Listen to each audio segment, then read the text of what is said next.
देखिए rectangular glass slab experiment करने के लिए हमें चाहिए एक रेक्टेंगुलर ग्लास स्लैब, एक वाइट पेपर चाहिए।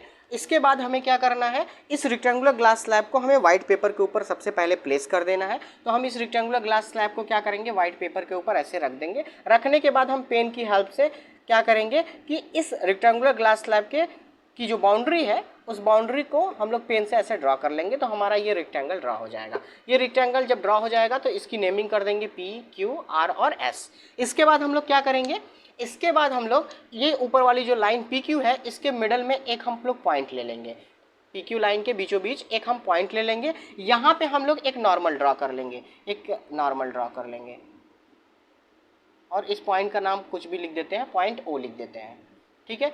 इसके बाद हम लोग एक लाइन ड्रॉ करेंगे, स्केल की हेल्प से एक लाइन ड्रॉ कर लेंगे किसी भी एंगल पे। कोई ज़रूरी नहीं है कि कितने एंगल पे रहेगा, तो किसी भी एंगल पे हम लोग एक लाइन ड्रॉ कर लेंगे। जैसे मैं मान लेता हूँ कि ये हमारा 45 डिग्री का लाइन ड्रॉ हो गया, ठीक है। आप 30 डिग्री ले लो, 20 डिग्री ले लो, 60 डिग्री, 50 डिग्री, जो भी आप किसी भी एंगल पे एक लाइन ड्रॉ कर सकते हो। इसके बाद आपको क्या करना है,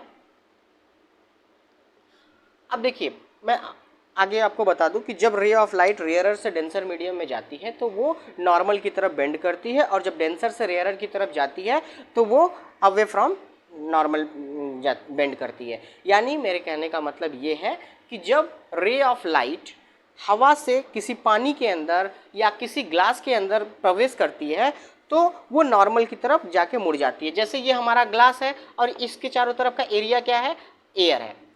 ये जो रे ऑफ लाइट आ रही है ग्लास स्लैब पे टकरा रही है, ये रे ऑफ लाइट हमारी क्या है, रेयर मीडियम से आ रही है ना। एयर को हम लोग रेयर मीडियम बोलते हैं, और चाहे वो ग्लास हो, चाहे वो केरोसिन ऑयल हो, चाहे वो वाटर हो, ये सब हमारा डेंसर मीडियम होता है। चाहे प्रिज्म हो, ये सब हमारा डेंसर मीडियम है। जब रे ऑफ लाइट एयर से ग्लास में टकराएगी तो इसको जाना चाहिए स्ट्रेट, लेकिन ये क्या करेगी, नॉर्मल की तरफ बेंड कर जाएगी। यानी कि ये थोड़ा सा नॉर्मल की तरफ, ये हमारा नॉर्मल है तो ये जाना चाह रही थी स्ट्रेट, लेकिन ये रेयरर से डेंसर में जैसे ही एंटर करेगी तो ये नॉर्मल की तरफ बेंड कर जाएगी। यानी अब ये जाना चाह रही थी, इस तरीके से जाना चाह रहा था ये रे ऑफ लाइट, इसको स्केल की हेल्प से करेंगे तो स्ट्रेट हो जाएगा।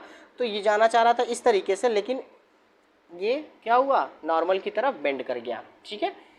और ये जो हमने लाइन ड्रॉ किया था ना, एक चीज़ याद रखिएगा, इस लाइन पे आप 2 पिन लगा दीजिएगा। लगभग 5 सेंटीमीटर के डिस्टेंस पे या 4 सेंटीमीटर के डिस्टेंस पे 2 पिन आप लगा दो। इस पिन का नाम रख दो, एक का X और एक पिन का नाम रख दो Y।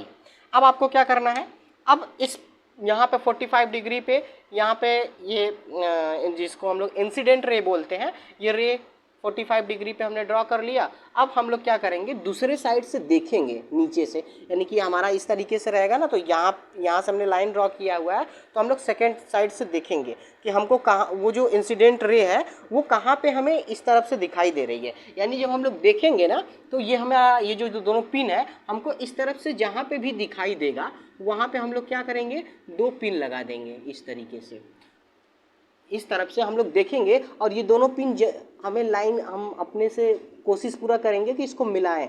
इसको मिलाने की जब कोशिश करेंगे और वो दोनों पिन हमको जहाँ पे दिखाई देगी, हम लोग उसी जगह पे, उसी के ठीक स्ट्रेट में इस तरफ 2 पिन हम लोग लगा देते हैं, और लगाने के बाद फिर यहाँ से हम लोग इसको मिला देते हैं, ठीक है। और यहाँ से भी एक नॉर्मल ड्रॉ कर लेते हैं।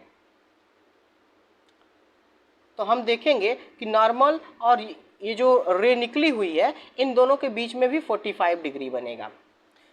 जो रे ग्लास स्लैब से टकराती है, यानी जो रे हमने ग्लास स्लैब के ऊपर बनाया हुआ है, यानी कि जो रे ऑफ लाइट रेयरर से डेंसर मीडियम में जाती है उस रे ऑफ लाइट को इंसिडेंट रे कहते हैं। और डेंसर मीडियम से जो रे ऑफ लाइट बाहर निकलती है, यानी कि देखो यहाँ पे हवा से ग्लास के अंदर जो रे ऑफ लाइट जा रही है इसको इंसिडेंट रे बोलते हैं। इसको हम लोग इंसिडेंट रे बोलते हैं, इंसिडेंट रे।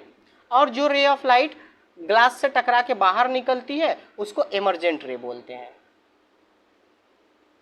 एमर्जेंट रे बोलते हैं। ये जो एंगल बन रहा है उसको एंगल ऑफ इंसिडेंट बोलते हैं और इसको इमर्जेंट एंगल बोलते हैं। यानी इंसिडेंट रे और नॉर्मल के बीच में जो एंगल बना उसको एंगल ऑफ इंसिडेंट बोलेंगे, और जो इंसिडेंट रे इमर्जेंट रे और नॉर्मल के बीच में जो एंगल बनता है उसको एंगल ऑफ इमर्जेंस बोलते हैं। ठीक है, तो आई होप कि आपको ये रेक्टेंगुलर ग्लास स्लैब का एक्सपेरिमेंट समझ में आ गया होगा।